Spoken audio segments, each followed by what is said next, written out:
After Madhavendra Puri left, Ishwara Puri lived a very humble, simple life. He just traveled around.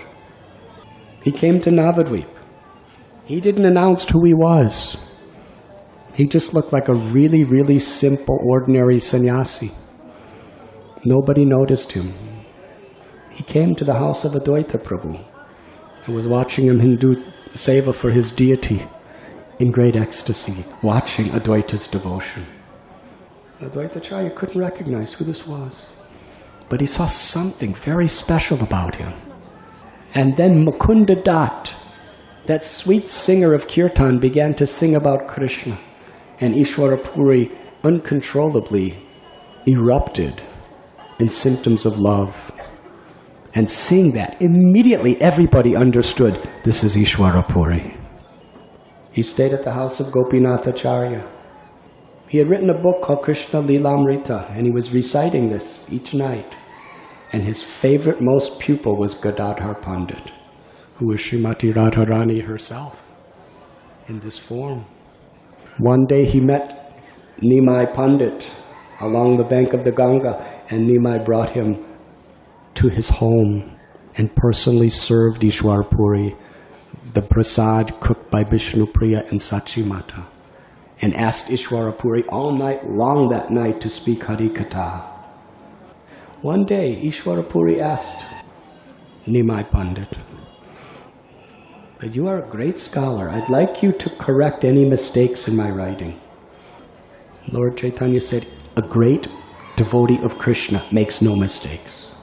Because whatever you do is in the mood of pure devotion. It's perfect in the eyes of Krishna.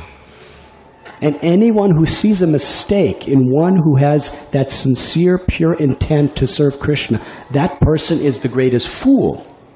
That person has a mentality of hell. Because Krishna doesn't see the thing, Krishna sees the devotion. Lord Chaitanya gave an example. Fools who don't know Sanskrit properly will say Vishnaya. Those who know Sanskrit properly will always say Vaishnava. But if a devotee who has sincere love speaks either Vaishnava or Vishnaya, it is exactly the same to Krishna, because he only sees the devotion. You are a pure devotee. How? I would go to hell if I found fault in anything you did. Even if there's fault, it's not a fault. It's perfect because it pleases Krishna. Ishwara Puri was so happy. Lord Chaitanya, he was Nimai Pandit. He wasn't even showing he was a devotee yet, but he was glorifying devotional service so greatly in the association of this great soul. He said, I'm very happy with your appreciation of bhakti, but still for the common people it should be correct. So please tell me whether there's something wrong. One day Lord Chaitanya said that there is a mistake in a particular word. And Ishwara Puri said, thank you. The next day, when Lord Chaitanya came back to meet him, Ishwara Puri said, I was thinking about what you said. Actually, what I wrote is correct. You're wrong. Nobody ever said that to Nimai Pandit. He was the world champion debater. Nobody could find fault. When he would challenge the greatest scholars in the world, the Chakravartis, the Mishras, the Bhattacharyas, the greatest pundits. He'd say, defeat what I say. They tried, he tore them to pieces. Then he would defeat what he would say. Say, can you reestablish the original thing I said? They argued, he defeated them. Then he would reestablish the original one. Keshav Kashmiri, the Digvijay Pandit, who defeated every scholar in the world, Chaitanya Mahaprabhu defeated. But because Ishwara Puri was a pure devotee, Lord Chaitanya happily accepted defeat from him. It reminds us of our own Guru Maharaj, Srila Prabhupada, when he first met Bhaktisiddhanta Saraswati Thakur. Bhaktisiddhanta Saraswati Thakur told him, you should take the teachings of Lord Chaitanya and in the English language spread it throughout the world. Srila Prabhupada was then a very faithful follower of Gandhiji. And he presented his argument that yes, we want to establish Lord Chaitanya's teachings, but Who will listen to us as long as our nation is subjugated under the British rule? First, we must have independence. Then there will be integrity and dignity to our culture, our philosophy, and our scriptures. Bhaktisiddhanta Saraswati Thakur said, no. Political rule, political parties, they are always changing. They are temporary. But the eternal truth is that God is a supreme person and we are his eternal servants, and devotion is the only way to achieve him. That is the only urgent need in the world, and it cannot wait for anything else. Srila Prabhupada told us many times, I was so happy to be defeated by my Guru Maharaj. Soon after that, Lord Chaitanya Mahaprabhu went to Gaya to perform the shraddha for his ancestors. There he first manifested the love of Radha that was within his heart, in the presence of Ishwara Puri. He begged Ishwara Puri, please give me initiation. Be my spiritual master. I want to serve you. Please give me love for Krishna. Ishwara Puri told that ever since I met you in Navadvip, I think about you constantly, and whenever I think about you, I get the same happiness as when I think of Krishna. I know who you really are. I've already given you my heart. I've given you my body, my mind, my words, my life. If you want initiation, I'll give you that too. Lord Chaitanya said, no, unless I serve a pure devotee and take initiation from a guru like you, then love of Krishna will never enter my heart. Lord Chaitanya took initiation from Ishwara Puri in Gaya.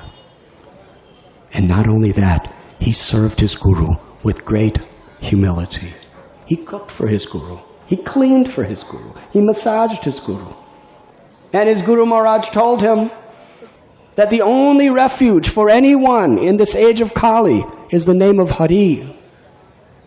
There is no other way to attain the love of Krishna. So my son, town, village, everywhere, spread the glories of the Nam Sankirtan movement of the chanting of the holy names. After Sri Chaitanya Mahaprabhu received initiation from Ishwara Puri, his ecstatic love of Sri Radha awakened and manifested in his heart for the rest of his Leela. And after receiving this instruction to inaugurate Nam Sankirtan from his Guru, Lord Sri Chaitanya Mahaprabhu went back to Navadvip and began the Nam Sankirtan movement. In order to reach people who were proud and envious, Lord Chaitanya took sannyas. He came back here to Kumarahata to teach the world a great lesson, how to faithfully honor a great Vaishnava and the spiritual master. Here in Kumarahata, Sri Chaitanya Mahaprabhu collected the earth from the ground, put it in a cloth bag and wrapped it up so that he could carry it with him, and wherever he was, eat a portion every day. As he was sitting exactly in the spot that we're sitting today, he collected some dirt and ate it.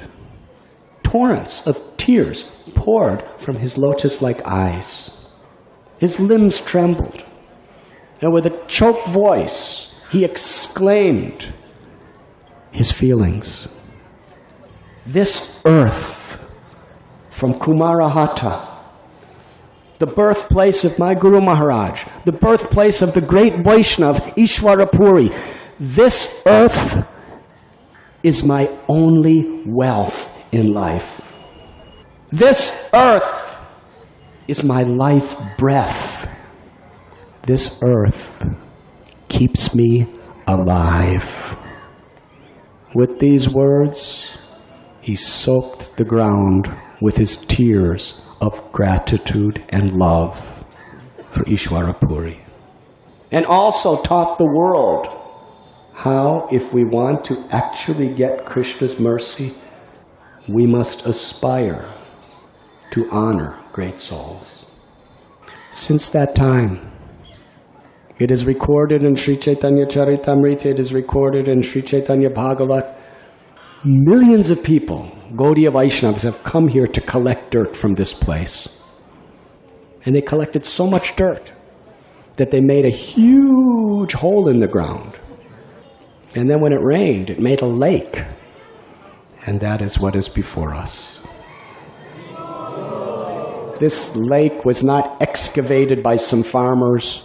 It was not excavated by the Kumarahata municipality. This is the result of millions of devotees coming one after another over the years, collecting dust and putting it in their cloths and eating it. It is called Chaitanya Doba. So please, let us put our head in the dust of this holy place and pray for the mercy of Ishwara Puri, Lord Chaitanya, and the great souls. And let us pray that this faithful mood of grateful devotion can also affect our own hearts and our own lives.